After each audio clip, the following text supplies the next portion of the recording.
Welcome to PW only I. स्वागत है आप सभी लोगों का हमारे करंट अफेयर्स के इस सेशन में। आज 2 अक्टूबर 2023 है, तो चलिए आपके अपने इस सेशन में आगे बढ़ते हैं। लेकिन आगे बढ़ने से पहले ये एक्नॉलेज करते हैं कि 2 अक्टूबर इंडियन हिस्ट्री में बहुत ही खास रहा है, क्योंकि आज ये एक ऐसा दिन है जिसने हिस्ट्री में हमें 2 पर्सनैलिटीज दी हैं, 2 ऐसी पर्सनैलिटीज जिन्होंने आज की इस मॉडर्न इंडिया को बनाया। एक तो गांधी जी और दूसरे लाल बहादुर शास्त्री जी। जहां एक ओर गांधी जी ने हमारे फ्रीडम स्ट्रगल को लीड किया, वहीं दूसरी ओर शास्त्री जी ने देश को एक ऐसे समय में कमान दी, लीड दी, जिस समय देश बहुत खराब टाइम से गुजर रहा था। दोनों ही लीडर्स बहुत ही मार्वेलस रहे और बहुत ही ज्यादा रेस्पेक्ट के साथ हम आज उन्हें याद करते हैं 2 अक्टूबर के दिन। एक छोटी सी कहानी सुनाता हूं, लेकिन उसके पहले गांधी जी का एक सिंपल सा फॉर्मूला था, एक सिंपल सी कोशिश ऐसी थी कि इंडिया एक ऐसी कंट्री के तौर पे इवॉल्व हो जहां पर गरीब से गरीब व्यक्ति ये फील करे कि उसकी इंपॉर्टेंस है, उसकी आवाज का महत्व है। एट द सेम टाइम आपको एक छोटी सी कहानी सुनाता हूं और फिर आगे बढ़ते हैं। एक बार की बात है, गांधी जी जब कंस्ट्रक्टिव वर्क में लगे हुए थे, जहां पर वो कोशिश करते थे कि देसी यानी कि इंडियन प्रोडक्ट्स को मैन्युफैक्चर किया जाए, तो ऐसी कई सारी इंडियन मैन्युफैक्चरिंग यूनिट्स को स्टैब्लिश किया गया था। गांधी जी ऐसे ही एक मैन्युफैक्चरिंग यूनिट को विजिट करते हैं, यह देखने के लिए कि वहां पर कामकाज अच्छा चल रहा है या नहीं, ताकि जो बॉयकॉट का दौर था ना, हम जो ब्रिटिश मेड प्रोडक्ट्स थे उनको बॉयकॉट करते थे, तो अपने खुद के प्रोडक्ट्स बनाते थे। तो गांधी जी जब एक ऐसे ही स्टैब्लिशमेंट को विजिट करते हैं, तो उनके जाने की खबर मिलते ही सारे लोग बहुत खुश हो जाते हैं। वहां पर कई सारे बच्चे काम कर रहे होते हैं, जो स्कूल्स वगैरह छोड़ के आते थे, वो गांधी जी के कंस्ट्रक्टिव वर्क में लग जाते थे। तो सभी लोग जो काम कर रहे थे, गांधी जी के जाते ही सब छोड़कर वो गांधी जी से मिलने चले गए। गांधी जी बहुत खुश होकर उनसे मिले, उन्होंने पूछा कि वो लोग कैसे काम कर रहे हैं, उन्हें अच्छा लग रहा है कि नहीं, और वो देश को कंट्रीब्यूट करने के लिए कितने ज्यादा एनर्जेटिक हैं। और सभी लोग गांधी जी से मिलकर बहुत ज्यादा खुश थे कि गांधी जी उनसे मिलने आए। गांधी जी जब आगे बढ़े तो उन्होंने देखा कि एक बच्चा बस अपने काम में चुपचाप लगा हुआ था। उसे तो शायद खबर भी नहीं थी कि गांधी जी आए हैं, या शायद उसे किसी ने बताया ही नहीं। गांधी जी ने उसकी तरफ देखा और वो अपने काम में इतना ज्यादा मगन था कि उसने गांधी जी की ओर जरा सा भी ध्यान नहीं दिया। गांधी जी चुपचाप आगे बढ़ गए। उन्होंने उस बच्चे को ना तो टोका और ना ही छेड़ा। जब वो थोड़ा सा आगे बढ़े तो पीछे से कुछ लोग उस बच्चे को बताते हैं कि देखो, गांधी जी आए और तुम्हारे पास से गुजर गए। और कुछ लोग तो हंसने भी लगे कि ये तो ऐसे काम कर रहा था कि इसको खबर भी नहीं लगी कि गांधी जी आए, इसने तो गांधी जी को देखा तक नहीं। जब बच्चे उसका मजाक उड़ा रहे थे, तब गांधी जी पीछे मुड़कर जाते हैं और वो एक बड़ी बढ़िया सी बात कहते हैं। वो कहते हैं, अगर इस पूरे हॉल में किसी ने मुझे सच में देखा है तो ये यही लड़का है, और किसी ने शायद मुझे इतना अच्छी तरीके से नहीं देखा जितनी अच्छी तरीके से इस लड़के ने मुझे देखा। इस बात को सुनकर सभी लोग बड़ा सरप्राइज थे, लेकिन मतलब आप सभी लोग जानते हैं, गांधी जी को देखने का मतलब ये नहीं है कि हम लगे रहो मुन्ना भाई की तरह कोई दिमाग में केमिकल लोचा कर लें जिसके बाद हमें गांधी जी दिखने लग जाएं। गांधी जी को देखने का मतलब यह है कि क्या हम उनके आइडियल्स को देख पाए हैं, क्या हम ये एक्नॉलेज कर पाए हैं कि वो एक्चुअली में कौन सा इंडिया बनाना चाहते थे, और क्या हम उस इंडिया को बनाने में आज सक्सेसफुल हो रहे हैं, उन ऑब्जेक्टिव्स को अटेन करने में सक्सेसफुल हो रहे हैं। तो ये तो गांधी जी की लर्निंग्स थी। और लाल बहादुर शास्त्री जी, जिन्होंने एक ऐसे समय में इंडिया को कमान दी जब इंडिया बहुत ही ज्यादा गरीबी से जूझ रहा था और हमारे पास फूड क्राइसिस भी था। ऐसी कंडीशन में उन्होंने इंडिया के ग्रीन रिवॉल्यूशन को लीड किया, देश को 1965 के वॉर में लीड किया और हमें जीत दिलाई। तो इन दोनों लीडर्स को याद करते हुए हम आगे बढ़ते हैं और देखते हैं कि द हिंदू और द इंडियन एक्सप्रेस ने हेडलाइंस में क्या छापा है। देखिए, ये आपका द हिंदू का न्यूज़पेपर है और यहां पर कुछ हेडलाइंस आपके सामने हैं। पहला तो जो जीएसटी का ग्रॉस रेवेन्यू है वो पिछले साल की तुलना में थोड़ा सा कम हुआ है। ऑल्दो ये जो रेवेन्यू कलेक्शन है वो 1,62,00,000 के आसपास है, ठीक है, लेकिन फिर भी पिछले साल की तुलना में इसमें गिरावट आई है। और ये जो डेटा वगैरह हैं ये आते रहते हैं, आपको इन्हें बहुत मगलब करने की जरूरत है नहीं, जरूर से देखते रहना चाहिए कि हाँ, जीएसटी की जो कलेक्शन रेट है उसमें थोड़ी बहुत कमी है या फिर बढ़ोतरी है। एट द सेम टाइम जो एटीएफ यानी कि एविएशन टरबाइन फ्यूल है, जिसका इस्तेमाल फ्लाइट्स को उड़ाने में किया जाता है, और जो कमर्शियल एलपीजी प्राइसेस हैं उनमें भी बढ़ोतरी देखने को मिली है। यहां पे देखिए, जो कमर्शियल कुकिंग गैस है उसके प्राइसेस तो 209 रुपए पर सिलेंडर बढ़ चुके हैं, और ये बहुत बड़ा हाइक है। देखिए, कमर्शियल गैस जब आप लेते हो तो वो काफी महंगा पड़ता है, डोमेस्टिक गैस को लेकर तो काफ़ी ह्यू एंड क्राई होता है, लेकिन कमर्शियल गैस के प्राइसेस को लेकर कुछ खास लोग ध्यान नहीं देते, बट इनके प्राइसेस भी काफ़ी तेज़ी से बढ़ते चले जा रहे हैं। अब ये जो प्राइसेस हैं ये कहीं ना कहीं हमारी इकोनॉमी को हिट करते ही हैं। जो बाकी जो जेट फ्यूल है यानी कि एटीएफ, उसके प्राइसेस भी लगभग 5% बढ़ चुके हैं। तो ये यहाँ हेडलाइंस में कवर किया गया है। Let's talk about Indian express. तो इंडियन एक्सप्रेस में यहाँ पर देखिए, सबसे पहले तो सिंपली ये जयशंकर जी का यहाँ पर एक स्टेटमेंट है। उनसे पूछा गया कि इंडिया और कनाडा के बीच में ये जो प्रॉब्लम इस समय आई हुई है, क्या इसका सीधा सीधा रिलेशन इंडिया और यूएस रिलेशंस पे नहीं पड़ रहा है? बिकॉज यूएसए साइड कर रहा है किसको? कनाडा को। हम सभी ने देखा कि यूएसए का जो रिएक्शन है इस पूरे कनाडा इशू पर वो बहुत ही ज्यादा कमजोर है। तो यहां पर जयशंकर जी कहते हैं कि इंडिया और यूएसए की टाइज ऑल टाइम हाई हैं। मतलब जितने अच्छे रिलेशंस हमारे कनाडा के साथ राइट नाउ है, इतने तो कभी रहे ही नहीं हैं। और जिस तरीके से हमारा चंद्रयान चांद पर पहुंचा है, बिल्कुल वैसे ही हमारे और यूएसए के जो रिलेशंस हैं वो टॉप पर, मून पर हैं, और हम इसके बियॉन्ड भी अपने रिलेशंस को लेकर जाएंगे। इसके अलावा यहां पर द हिंदू में ही इसके जस्ट नीचे एक आर्टिकल इस बारे में है कि अफगानिस्तान में इंडिया जो है वो वैसे तो अपने रिलेशंस को बिल्ड करने की कोशिश कर रहा है, लेकिन अफगानिस्तान ने फैसला किया है कि वो अपनी एम्बेसी को इंडिया में बंद कर देंगे। उन्होंने बड़ा दुख भरा लेटर लिखा हुआ है, हमें बहुत दुख हो रहा है, हम बहुत नाराज हैं, हम बड़ा पछता रहे हैं, लेकिन हमको ये एम्बेसी बंद करनी पड़ेगी। अब इस एम्बेसी को बंद करने का मतलब क्या है? मामला ये है ना कि अफगानिस्तान में अभी एक तालिबान की सरकार है, और तालिबान की अफगानिस्तान में जो सरकार है, हमने इसको रिकॉग्नाइज किया नहीं है। और जब हमने तालिबान में अफगानिस्तान की सरकार को अफगानिस्तान में जो इन जनरल तालिबान की सरकार है उसको रिकॉग्नाइज किया ही नहीं है, तो हम उनका कोई ब्यूरोक्रेट, उनका कोई रिप्रेजेंटेटिव इंडिया की एम्बेसी में बिठा नहीं सकते। हालांकि इंडिया की एक जो टेक्निकल टीम है ना, वो अफगानिस्तान में राइट नाउ है, लेकिन ये जो टेक्निकल टीम अफगानिस्तान में राइट नाउ है, इसका ऑब्जेक्टिव क्या है? इसका ऑब्जेक्टिव उनको ह्यूमैनिटेरियन एड देना है, और हम उसके लिए एफर्ट कर रहे हैं, लेकिन उनके साथ हमारे कोई डिप्लोमेटिक रिलेशंस अभी स्टैब्लिश नहीं हुए हैं। और डिप्लोमेटिक रिलेशंस को स्टैब्लिश करने के लिए या उनकी एम्बेसी को फुली फंक्शनल बनाने के लिए हमें अफगानिस्तान की तालिबान सरकार को रिकॉग्नाइज करना होगा, जिसे कि हमने नहीं किया है, और ये अभी इतनी जल्दी होने वाला भी नहीं है। तो अफगानिस्तान को थोड़ी नाराजगी थी कि आप हमको क्यों नहीं फुल फ्लेज्ड डिप्लोमेटिक रिलेशंस के फॉर्म में ले रहे हो, और क्यों हमें रिकॉग्नाइज नहीं कर रहे हो। तो हम लोग अपनी एम्बेसी आपके यहाँ से बंद कर रहे हैं। हमने बोला बंद कर दो भाई, ऐसी कोई प्रॉब्लम नहीं है। जब दुनिया आपको एक्नॉलेज करेगी तो हम भी करेंगे, और फिर अपना रिप्रेजेंटेटिव भेज देना, अपनी एम्बेसी खोल लेना, इसमें इतना टाइम नहीं लगता है। तो अभी के लिए तो अफगानिस्तान अपनी एम्बेसी बंद कर रहा है, और इसे अभी के लिए तो ज्यों का त्यों ही छोड़ा जाएगा। खैर, ये तो पूरी हेडलाइंस का मामला रहा। यहाँ पर जो हमारा आर्टिकल है दैट इज अबाउट सिम्बेक्स 23। मैं आपको बता दूं कि इंडिया और सिंगापुर के रिलेशंस हमेशा से बहुत अच्छे रहे हैं। इंडिया का नेवल शिप रणविजय, जो कि गाइडेड मिसाइल डिस्ट्रॉयर है, कावारत्ती जो कि एक कॉवेट है। कॉवेट जो होते हैं वो मिड रेंज के वॉरशिप्स होते हैं, तो ये एक वॉरशिप है। सबमरीन, सिंधु केसरी और long range maritime petrol aircraft P8I, इन सभी लोगों ने पार्टिसिपेट किया कहां पे? जो 30th एडिशन रहा Singapore India maritime bilateral exercise SIMBEX का। मैं आपको बता दूं कि सिंगापुर और इंडिया के बहुत अच्छे मिलिट्री रिलेशंस हैं। साउथ ईस्ट एशिया में अगर कोई एक ऐसा देश है जिसके साथ हमारे बहुत अच्छे रिलेशंस हैं तो वो है सिंगापुर। सिम्बेक्स 23, देखिए 1994 से ही इंडिया और Singapore maritime bilateral exercise SIMBEX तैयार करते रहे हैं। यहाँ पे हम दोनों लोग मिलके ये कोशिश करते हैं कि जो भी नेवी है दोनों देशों की, वो आपस में अच्छी तरीके से कोऑर्डिनेट कर सके। यही वो समय था जब इंडिया ने सिंगापुर की नेवी को ट्रेन करना भी शुरू किया था। कुछ और भी एक्सरसाइजेज हैं जो इंडिया और सिंगापुर के बीच में होती हैं, जैसे कि आर्मी के बीच में बोल्ड कुरुक्षेत्रा, एयरफोर्स के बीच में ज्वाइंट मिलिट्री ट्रेनिंग, और सिमटेक्स ट्राइलैटरल मैरीटाइम एक्सरसाइज होती है, जिसमें इंडिया और सिंगापुर के अलावा कौन है? थाईलैंड भी है। तो चलो, ये बात तो आपने समझी। हमारा जो अगला आर्टिकल है वो अर्जेंटीना और इंडिया के बीच में अभी एक सोशल सिक्योरिटी एग्रीमेंट साइन हुआ है, उसके बारे में है। क्या होता है ये सोशल सिक्योरिटी एग्रीमेंट? पहले तो मैं आपको ये बता देता हूं। देखिए, इंडिया में तो सोशल सिक्योरिटी एग्रीमेंट्स या सोशल सिक्योरिटी के नाम पे in general welfare measures opt किए जाते हैं, ठीक है। बट बाकी की जो फॉरेन कंट्रीज होती हैं, वहां पर क्या होता है ना कि आप अपनी लाइफ के ड्यूरेशन में कुछ इंश्योरेंस प्रीमियम पे करते हो, इंश्योरेंस प्रीमियम। अब इसमें क्या होता है ना कि आप जब अपनी जॉब कंप्लीट कर लेते हो तो एल्डरली एज में आपको एल्डरली एज पेंशन मिलती है।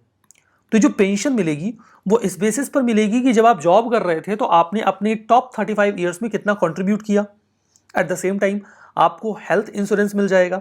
मैं आपको बता दूं कि जो अमेरिकाज या यूरोपियन कंट्रीज हैं, कुछ एक को छोड़ के, जैसे कि नॉर्वे, स्वीडन, जिनका थोड़ा सा सोशलिस्ट ओरिएंटेशन है, वहां पर हेल्थ कि जो इंफ्राज हैं वो बहुत महंगे हैं और वहां पर इसे एक्सेस करना हमेशा इतना आसान नहीं होता। इसीलिए सोशल सिक्योरिटी का होना बहुत जरूरी होता है। अब होता क्या है ना कि जब इंडिया से कोई एक वर्कर किसी दूसरे देश में काम करने जाता है और इंडिया में वो कई सारी सोशल सिक्योरिटी स्कीम्स के लिए ऑलरेडी पे कर रहा है, जैसे यहाँ पे उसने कोई इंश्योरेंस लिया हुआ है, कोई लाइफ इंश्योरेंस लिया हुआ है, या उसने किसी पेंशन स्कीम में रजिस्टर किया हुआ है, ठीक है। अब वो यहाँ पर अपना प्रीमियम पे कर रहा है क्योंकि उसे पता है कि एंड ऑफ द लाइफ तो उसे आके इंडिया में रहना है, तो यहाँ पर वो प्रीमियम पे करेगा, तो उसे एंड ऑफ द लाइफ जब उसका पूरा जो करियर है जहां पर वो जॉब वगैरह कर रहा है वो फिनिश हो जाएगा तो उसे एक पेंशन मिलेगी।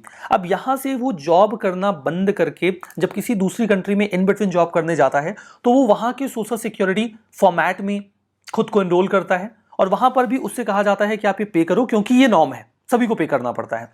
अब उसको डबल पे करना पड़ रहा है, एक तो उसको इंडिया में ओल्ड एज पेंशन के लिए पे करना पड़ रहा है, लाइफ इंश्योरेंस के लिए पे करना पड़ रहा है, और ऐसे ही जब वो दूसरे देश में जा रहा है तो वहां भी पे करना पड़ रहा है। तो इंडिया ना कई सारे देशों के साथ सोशल सिक्योरिटी एग्रीमेंट साइन कर लेता है।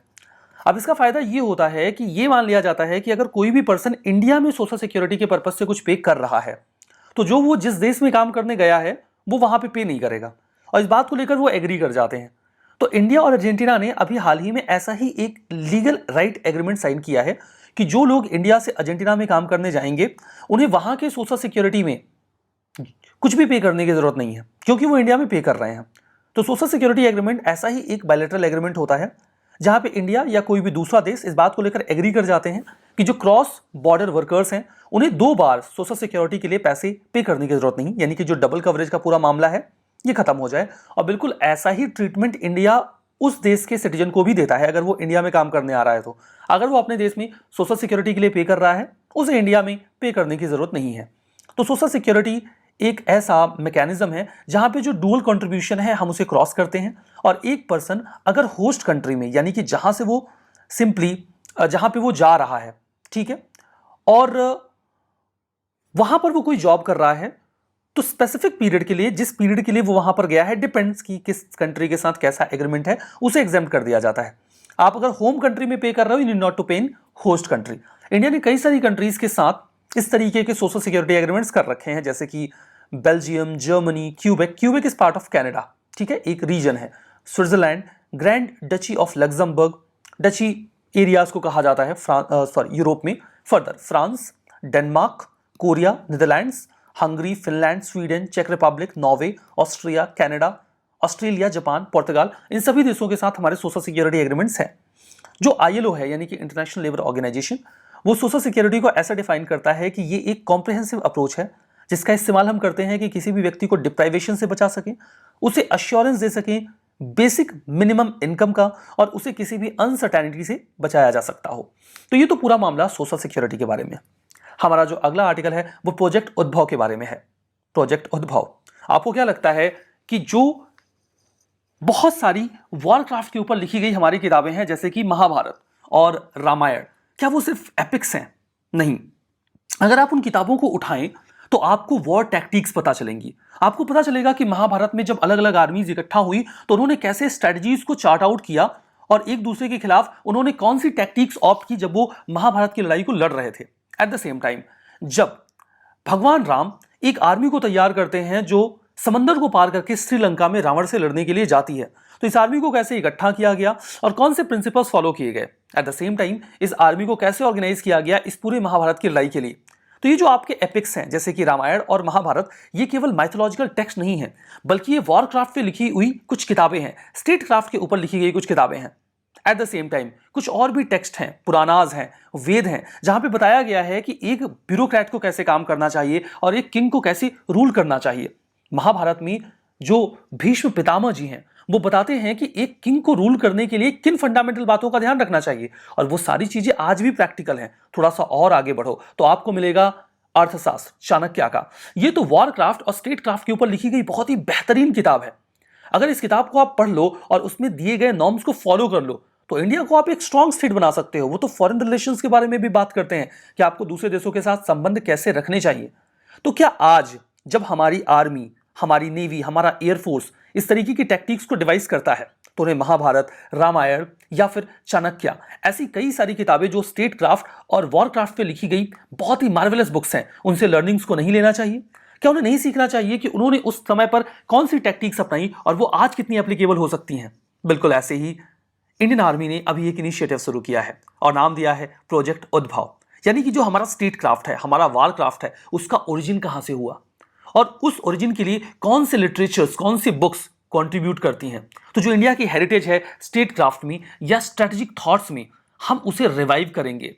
जो एंशिएंट इंडियन टेक्स्ट हैं स्टेट क्राफ्ट के ऊपर, वार क्राफ्ट के ऊपर, डिप्लोमेसी के ऊपर, स्ट्रेटजी के ऊपर, हम उनसे सीखेंगे और ऐसा करते वक्त उन्हें मदद मिलेगी United service institute of India की, जो कि एक डिफेंस के ऊपर काम करने वाला थिंक टैंक है।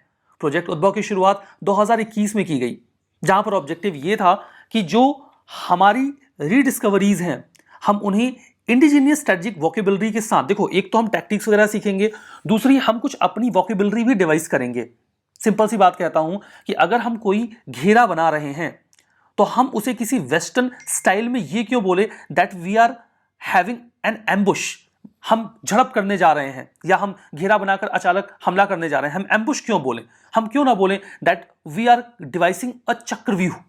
ठीक है, तो हम अपनी जो इंडिजीनियस वोकेबलरी है उसे क्यों ना यूज करें। चक्रव्यूह तो चलो बहुत बड़ी बात हो गई, ऐसी कई सारी और टर्म्स हैं जो हमारे स्टेट क्राफ्ट की बुक्स में दिए हुए हैं, तो हम उनका इस्तेमाल करेंगे। ठीक है, तो जो एज ओल्ड विजडम है हम उसका इस्तेमाल मॉडर्न मिलिट्री पेडागॉगी, पेडागॉगी का मतलब होता है स्टडी, उसमें इस्तेमाल करें और उससे सीखें। तो प्रोजेक्ट उद्भव यही है कि जो हिस्टोरिक टेक्स्ट हैं, रीजनल टेक्स्ट हैं, किंगडम्स के ऊपर लिखी गई किताबें हैं, थीमेटिक स्टडीज हैं, जैसे अशोका या समुद्रगुप्त की लड़ाइयों के ऊपर लिखी गई किताबें हैं, हम उनकी टैक्टिक से सीख सकते हैं। तो उन सारी चीज़ों को सीखा जाएगा, आर्मी उसे रिकॉग्नाइज करेगी और इस्तेमाल भी करेगी। यहां पर देखिए हमारा अगला article tortoise and hard shell turtle के बारे में है। चेन्नई हाईएस्ट रैंक किया गया है, तो क्या ये अच्छी बात है? बहुत ही खराब बात है, क्योंकि ये बताया गया कि टॉर्टोइज या फिर हार्ड शेल टर्टल्स का सबसे ज्यादा ट्रैफिकिंग का नेटवर्क यहीं से रन किया जाता है। और ये केवल इसलिए नहीं होता क्योंकि इन्हें मार दिया जाता है, पेट ट्रेड में भी बहुत ही ऑर्गेनाइज तरीके से काम किया जाता है। मतलब इन्हें पकड़ के लोग लेके जाते हैं और अपने यहाँ एक्वेरियम्स में रख लेते हैं, पेट बना के रख लेते हैं। और ये स्टडी ऑरेक्स ने पब्लिश करी है, ये एक इंटरनेशनल जर्नल है कंजर्वेशन के लिए। इन्होंने बताया कि जो स्ट्रक्चर है ट्रैफिकिंग का टॉर्टोइज और फ्रेश वाटर टर्टल्स का, वो डिमांड में वैरी करता रहता है, लेकिन चेन्नई में ये काम बड़ा ऑर्गेनाइज तरीके से होता है। जो स्मगलिंग के रैकेट्स हैं टॉर्टोइज या हार्ड शेल टर्टल्स के लिए, वो तो सॉफ्ट शेल टर्टल से भी ज्यादा है। पहले मैं दोनों के बीच का अंतर बता देता हूं। देखिए, एक होता है टर्टल और दूसरा होता है टॉर्टोइज। सीधे बता देता हूं कि जो टॉर्टोइज होते हैं वो टर्टल की फैमिली से ही बिलोंग करते हैं, यानी कि सारे के सारे टॉर्टोइज एक्चुअली में टर्टल होते हैं। एक छोटी सी बात कि जो टॉर्टोइज होते हैं वो टर्टल की ही फैमिली के होते हैं, बस थोड़ा सा अंतर होता है।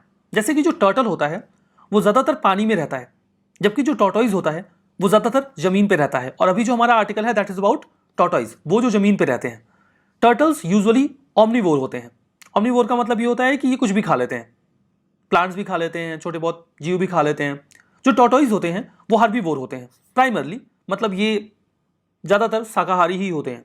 कभी कभार की बात दूसरी है। जो टर्टल्स होते हैं वो जनरली हल्की शेल के होते हैं। जो इनके ऊपर एक कवच होता है ना कछुए के ऊपर, वो इनका बहुत सॉफ्ट होता है। इसीलिए टर्टल्स का शिकार किया जाता है मीट के पर्पज से। लोग इसे पकड़ते हैं और खा जाते हैं, डिश बना के खा जाते हैं, सूप बना के पी जाते हैं। इससे इनकी बहुत जान जाती है और इसीलिए इनको पकड़ा और मारा भी जाता है। तो टर्टल्स को अक्सर उनके मीट के लिए मार दिया जाता है, कैप्चर कर लिया जाता है। जो टॉर्टोइज होते हैं उनका जो ऊपर का शेल होता है हिस्सा, वो बहुत हेवी होता है, तो अक्सर इन्हें मीट के लिए मारा जाए ये कंपैटिबल नहीं होता। तो इन्हें लोग अक्सर कैप्चर करते हैं पेट बनाने के लिए, यानी कि पालने के लिए। तो सिचुएशन तो वहां भी अच्छी नहीं होती। समझने वाली बात यह है कि सारे टर्टल टॉर्टोइज नहीं होते, क्योंकि ये हेड फैमिली है, जबकि सारे टॉर्टोइज टर्टल होते हैं। ये तो मैंने आपको बता दिया। जो टर्टल्स होते हैं इनकी लाइफ छोटी होती है, ये 20 से 40 साल ही जीते हैं, जबकि टॉर्टोइज की बहुत लंबी आयु होती है, ये 80 से 150 साल तक जी जाते हैं।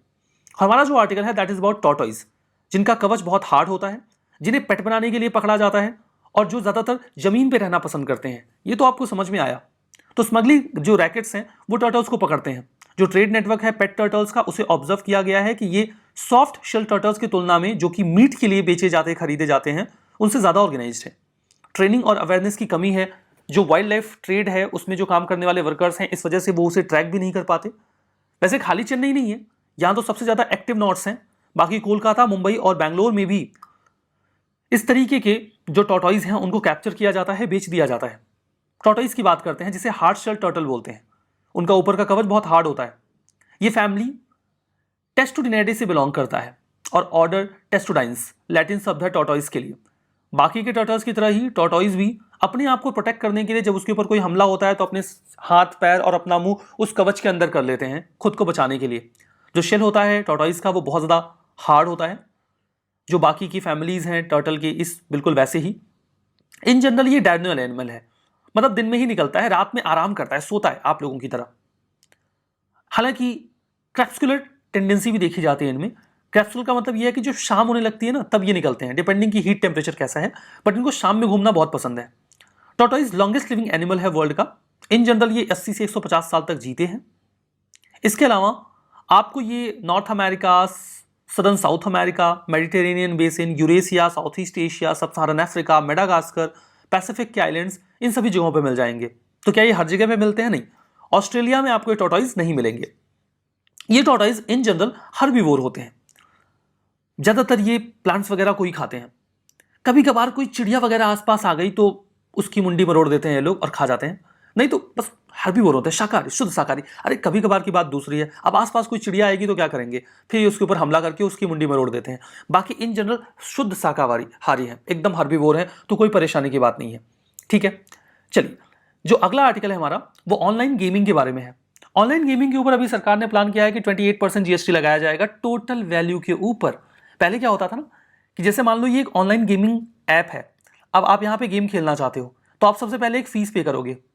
ये जो कई सारे आईपीएल वगैरह के टाइम पे निकल के आते हैं ना, आपको 1-1 करोड़ तक का प्राइस देने का वादा करते हैं, तो इसमें आपको एक प्रीमियम फीस पे करनी पड़ती है। बोलेंगे 100 रुपये पे करो, 50 रुपये पे करो, और 150 रुपये जब आप पे करते हो ना तो उसके बाद आप एक टीम बनाते हो, और वो जो टीम होती है, फैंटेसी ऐप्स होते हैं ना, वो मैच खेलती है, फिर आप जीतते हो या हारते हो।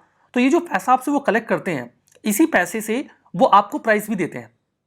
तो वो क्या बोलते थे पहले कि जो उनको प्रॉफिट हो रहा है उस पर उनको टैक्स किया जाए। इसमें बड़ा लफड़ा हो जाता था। वो ज्यादातर अपना ये दिखा देते थे कि उनका पैसा तो सारा निकल गया, और टैक्स अवॉइड कर लेते थे। सरकार ने अभी बोला कि हम इतना बवाल करेंगे नहीं, हमें 28% जीएसटी चाहिए उस पूरे प्राइस पे जो आपको अवेल हो रहा है। मतलब अभी आप अगर 100 रुपए दे रहे हो तो सीधा 28 रुपए सरकार ले लेगी। पहले क्या होता था कि आपने 100 रुपए दिए और उसमें से उसने 90 रुपए इनाम में बांट दिए, तो जो 10 रुपए बचे हैं ना केवल उस पर टैक्स लगता था। सरकार ने बोला नहीं नहीं, अब हम पूरे अमाउंट पे लेंगे टैक्स, बाकी आप अपना देख लो। तो एक्शनेबल क्लेम 28% जीएसटी अब लगेगा ऑनलाइन गेमिंग पे भी। और ये अमेंडमेंट जो है ये ऑनलाइन गेमिंग प्लेटफॉर्म्स को ब्लॉक कर देगा। मान लो कोई ऐसा गेम है ना जो इंडिया से ऑपरेट नहीं होता, दूसरे देश से ऑपरेट होता है, अगर वो टोटल पैसा जो रिसीव कर रहे हैं इंडियंस से उसका 28% नहीं देंगे ना तो हम उनको बंद कर देंगे यहाँ पे।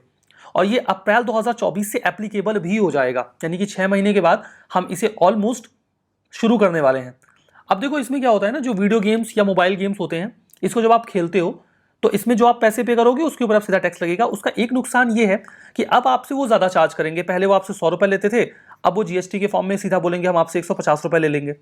या फिर वो ये बोल रहे हैं कि अब तो हमको जो प्राइज मनी हम लोग देते हैं ना उसमें हमें कम पैसे बचेंगे, तो वो कंसर्न रेज कर रहे हैं।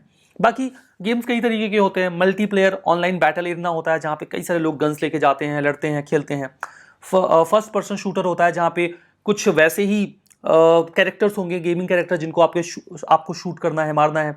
Multiplayer online role playing games होते हैं। ठीक है, अब जैसे आप कई सारे गेम्स खेलते हो ना, पहले बैटल ग्राउंड वगैरह आया हुआ था, पबजी वगैरह था, तो जहाँ पे कई सारे लोग मिलके गेम्स वगैरह खेलते हैं। तो इसमें कोई ई स्पोर्ट होता है, फैंटेसी स्पोर्ट्स होते हैं जहाँ पे अपने आप प्लेयर्स वगैरह चूज करते हो। कैजुअल गेम्स होते हैं, स्किल बेस्ड होते हैं, एक जो बॉल है वो ऐसे जा रही है, आपको उसको बचाते हुए आगे लेके जाना है। ठीक है, तो ये सब चीजें जो हैं ऐसे गेम्स कई सारे होते हैं। यहाँ पे जो हमारा लास्ट आर्टिकल है उसमें सिंपल सा यही बताया गया है कि जो प्रो चाइना लीडर हैं मोहम्मद मुइजी, वो मालदीव्स में जीत गए हैं प्रेसिडेंशियल इलेक्शंस, और जो उनके काउंटर पार्ट थे मोहम्मद सोली, उनकी हार हो गई है, जो इंडिया को फेवर करते थे। कुल मिला के मालदीव्स में जो सरकार बनी है that's not in the favour of India. Map में देख लो मालदीव्स की लोकेशन, इतना ही काफ़ी है। ये है मालदीव्स की लोकेशन, इंडिया के बिल्कुल साउथ में, इंडियन ओशन में। तो लोकेशन आपने देख ली।